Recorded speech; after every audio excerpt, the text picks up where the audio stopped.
Et puis bon, j'ai quelques mots à vous dire, et puis je ne vais pas être très long.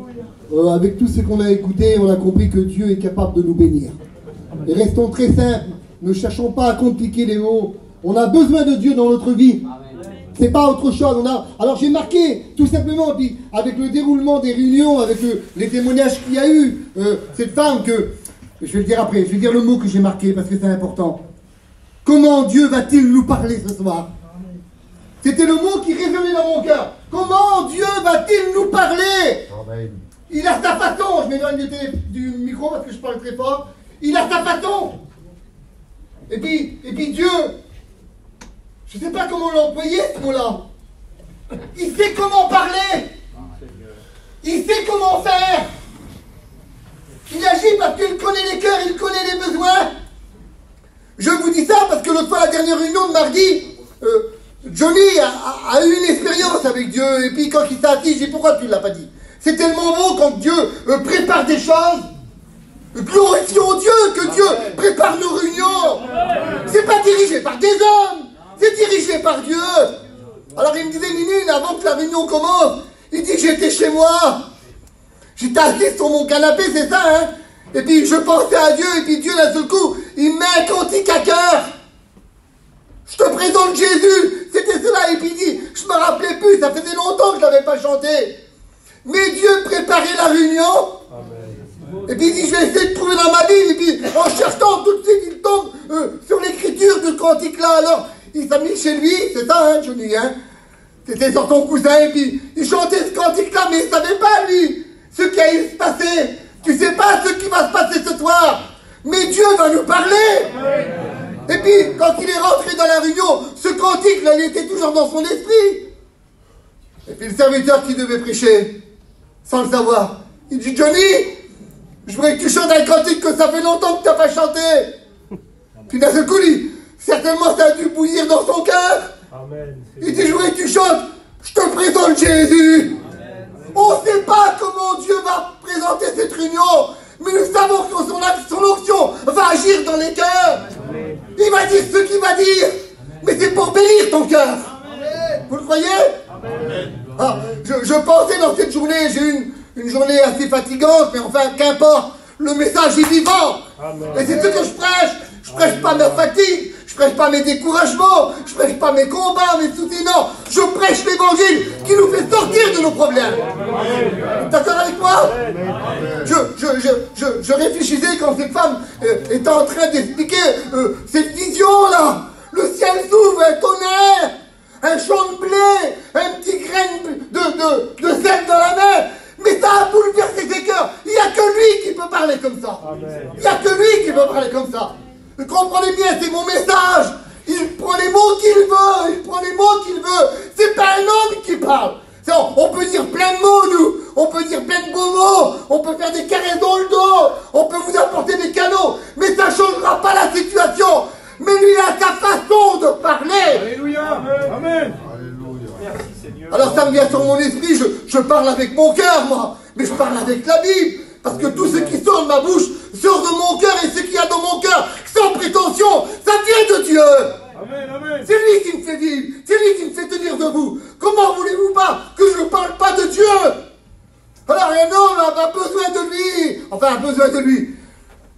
C'est particulier quand il parle. Il a sa façon. Et puis nous, si on réfléchit bien, on n'emploierait pas ces mots-là. Il y a des situations qu'on ne peut pas employer des mots. On est humain. Comme la Bible déclare qu'on a le message de la terre, on est terrestre. On joue avec les choses de la terre. On n'est pas du ciel. Mais lui, dans l'évangile, il dit, moi, je suis au-dessus de tout cela. Je viens du ciel. Et j'ai l'égal langage du ciel. Alors il dit à cet homme, ça me vient à l'esprit, je le dis. Il a péché toute la nuit, il est fatigué, lui. Il n'a pas envie de rejeter le filet dans l'eau, il est fatigué. Et puis lui, il vient, il connaît tout. Il sait tout. Et puis il vient vers cet homme qui est fatigué, là. Et puis il dit, c'est un peu, vous allez comprendre pourquoi je parle comme ça. Il dit, t'es fatigué. T'as péché toute la nuit parce que tu viens de le dire. Alors moi, je veux que tu jettes tes filets. Il a une façon, lui, de parler. Mais quand il parle, il y a bénédiction au bout de sa parole. Vous croyez, les chrétiens? Dites Amen, Seigneur.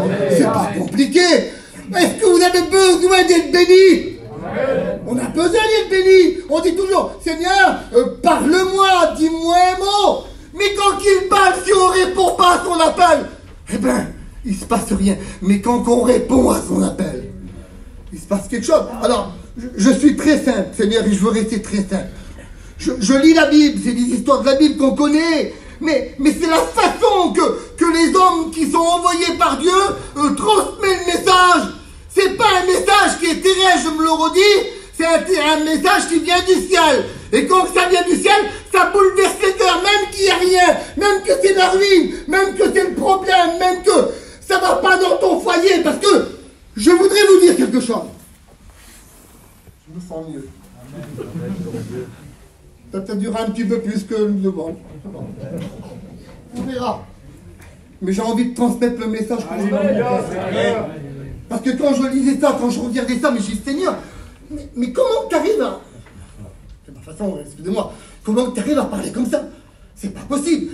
La Bible déclare que c'est dans les rois, 1 roi 17, c'est Élie, il vient vers une femme, c'est une femme veuve, c'est le désespoir chez elle, parce qu'il l'a envoyé, il sait qu'elle est veuve. On ne peut pas se tromper, si Dieu nous envoie et qu'il nous parle dans notre cœur, on sait qu'est-ce qu'on va rencontrer. Mais la façon qu'il va parler, c'est impressionnant, Mais c'est sûr qu'elle a besoin d'écouter. Et vous allez comprendre dans la suite de mon message. Il vient vers cette femme. Je ne lis pas l'histoire, mais je vais vous la transmettre comme j'ai sur mon cœur. Il vient vers cette femme là, elle n'a rien. Parce que lui, il lui demande, qu'est-ce que tu as chez toi? Ben, un petit pot avec de la farine. Une petite cruche avec de l'huile. Mais c'est rien du tout. Et puis vous savez qu'est-ce qu'a dit cette femme-là? Elle dit, tu sais qu'est-ce que je vais faire? Je parle à ma façon, comme ça vous comprenez. Je vais aller dans le bois là, parce que je suis fatigué, j'arrive pas à porter un gros morceau de bois. Je vais prendre 2 morceaux de bois.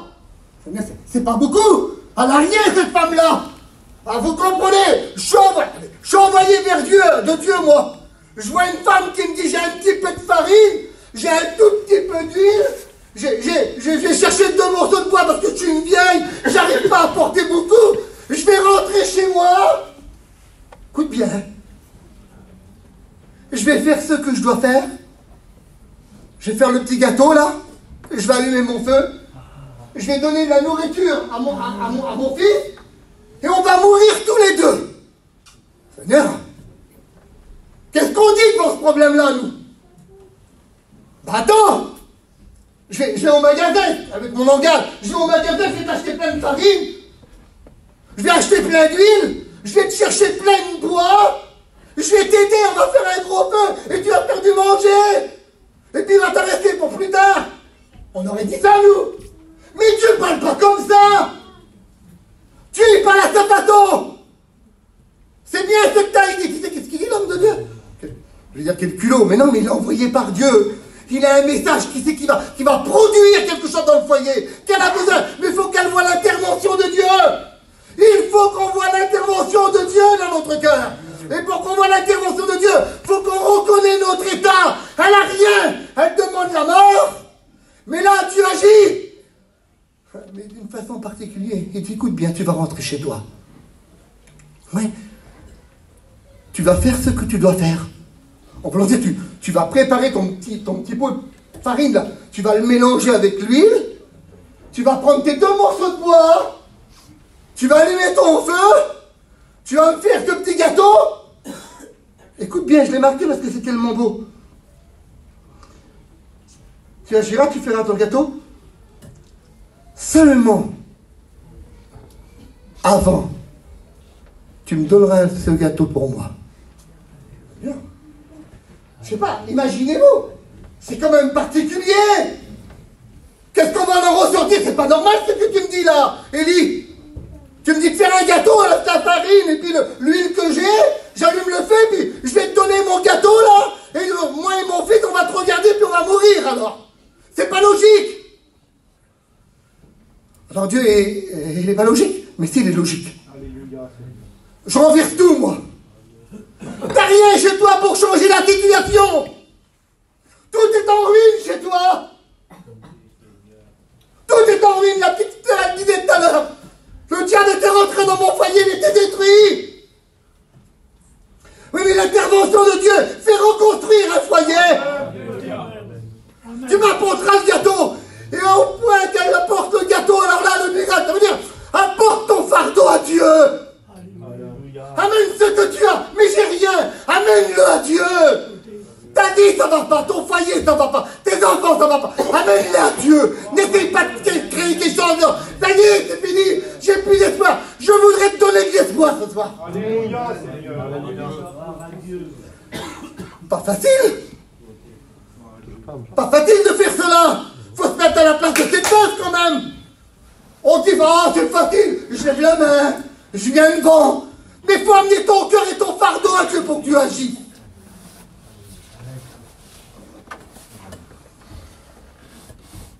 Vous savez qu'est-ce qu'elle fait? Elle le fait. Elle le fait. Amen. Je ne sais pas si tu arrives à comprendre. Elle le fait. Un acte de foi. La foi, c'est vivant.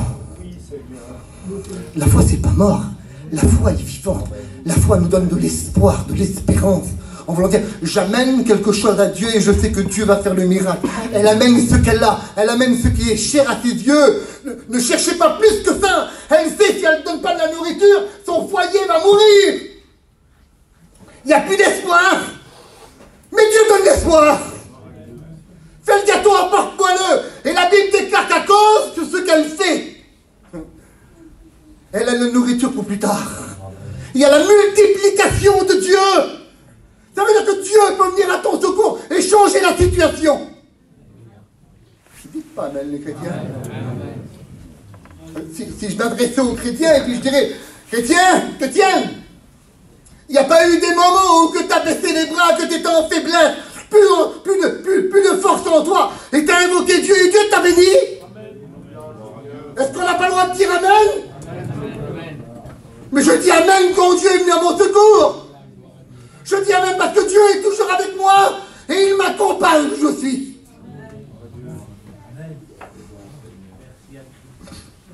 On me donne encore une minute. Amen.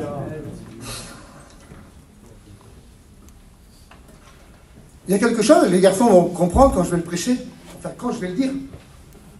Je l'ai lu aujourd'hui là. Vous savez que Dieu parle d'une façon, tantôt une façon dure. Le message est vivant et spirituel. Et puis, souvent une fois, moi aussi, quand je l'ai prêché comme les frères l'ont prêché. Et puis d'un seul coup, Dieu parle à mon cœur. Mais dit Nini, c'est pas du tout comme ça. Tu vas dire autrement. Un peu particulier. Dites-moi la vérité. Soyons francs. Est-ce que Dieu connaît vos cœurs? Dites-le, Seigneur, vous avez peur. Dieu connaît vos cœurs.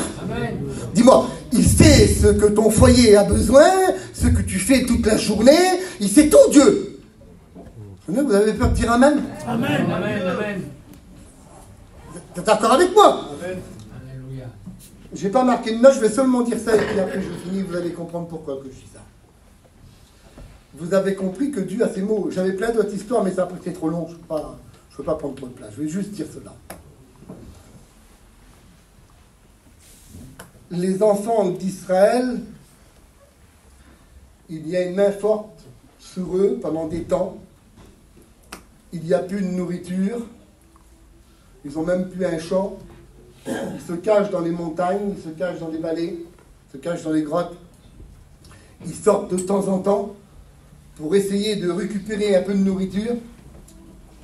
Mais ces hommes qui sont contre eux, hop, viennent des sédices, ils sont comme une multitude de sauterelles, la Bible déclare. Il n'y a aucun espoir pour eux. C'est très dur pour eux, ils n'arrivent pas à s'en sortir. Et puis là, à un certain moment, ils voient leur état et puis ils invoquent Dieu. Ils crient à Dieu, Dieu, envoie-nous un sauveur qui pourrait venir à notre aide. Et puis Dieu, il écoute les cris des malheureux. Il répond à leurs besoins. Il dit oui, je vais vous envoyer quelqu'un qui va venir à votre aide. Mais quand je lis la façon dont il agit, je comprends quelque chose, que cet homme-là, qui va envoyer Dieu, n'est pas dans l'état comme il dit. Je ne sais pas si vous arrivez à me comprendre. Je vais le lire et vous allez comprendre. Ça se trouve dans les Juges 6, au verset 12. L'ange de l'Éternel lui a apparu. C'est déjà pas mal. Hein? L'Éternel est avec toi, vaillant héros. Vous connaissez ça? Hein? Vous savez qu'il s'adresse à Gédéon. On le prêche, quel homme de Dieu, Gédéon. Tant pis, moi j'ai envie de le dire comme cela. Je comprends à travers ta lecture, c'est pas du tout ça. C'est pas le super-héros. C'est pas l'homme de combat. C'est l'homme qui dit quelque chose qui l'opprime. Il dit quelque chose qui l'étouffe. Il baille froment, si vous aimez sa nourriture. Et aussitôt que c'est fait, il la met de côté. Et il se recache comme les autres. C'est pas le super-héros qui se prend devant Madian pour combattre, non. Il se cache aussi. Mais Dieu vient et il dit, l'Éternel est avec toi, vaillant héros. Mais il n'est pas un héros, là. Alors, mais j'ai Seigneur, pourquoi tu me fais penser à ça? Et pourquoi tu veux que je comprenne ce message comme ça? Il lui fait comprendre l'état qu'il est. Il y en a combien qui ne comprennent pas leur état? Combien qui sont dans nos réunions? Pour nos amis, mais en priorité pour les chrétiens, ils sont là, ils sont bien, ils chantent un cantique. De temps en temps, il y a une larme. De temps en temps, il y a un petit tremblement. De temps en temps, on parle un petit peu en langue. Puis on se réfugie derrière cela. On n'est pas des super-héros, on ne combat pas. On se cache derrière.